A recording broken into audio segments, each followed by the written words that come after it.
সামান্য জিনিসের জন্য ওদের মাঝে যুদ্ধ শুরু হয়ে গেছে। হ্যালো বন্ধুরা, আসসালামু আলাইকুম। আজকে আমার মেয়ে প্রথম উঠান ঝাড়ু দিচ্ছে। আমি তো অবাক, এর আগেও কখনো উঠান ঝাড়ু দেয় নাই। হালকা করে বলছি, দেখতে রাজি হয়ে গেছে। এই তো আপনারা দেখতে পাচ্ছেন। এই তো ওরা ভাই বোন বাড়ি নিয়ে খেলতে বসে গেছে।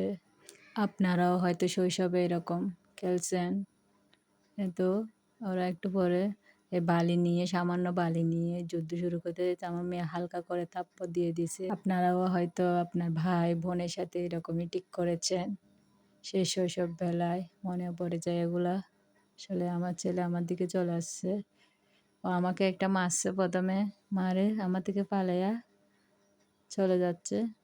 তো আমার মেয়েকে মেরে দেবে, মেরে দিলাম, মেরে দৌড়েও পালিয়েছে আমি যখন বকা দিয়েছি। ভাই বোনের ঝগড়া তো আপনারা দেখেছেন, সামান্য ধুলোবালি নিয়ে। ভিডিওর শেষটা দেখুন, ওরা আবার মিলেমিশে এক হয়ে গেল কেমনে। আমরা এরকমই সামান্য বিষয়ে ভাই বোনের সাথে ঝগড়া করে ফেলি।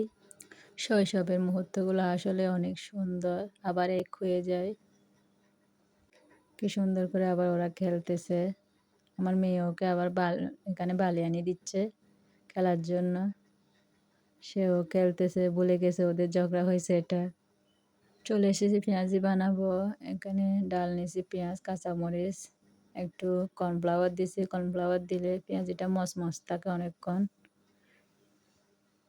পেঁয়াজি মচমচ না হলে খেতে ভালো লাগে না। তেলে দিয়ে দিব একটু পরে, কিন্তু দিয়ে দিছি।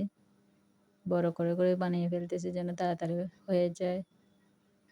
আপনারা যারা ভাই বোনে এরকম ঝগড়া করতেন কমেন্টে জানাবেন।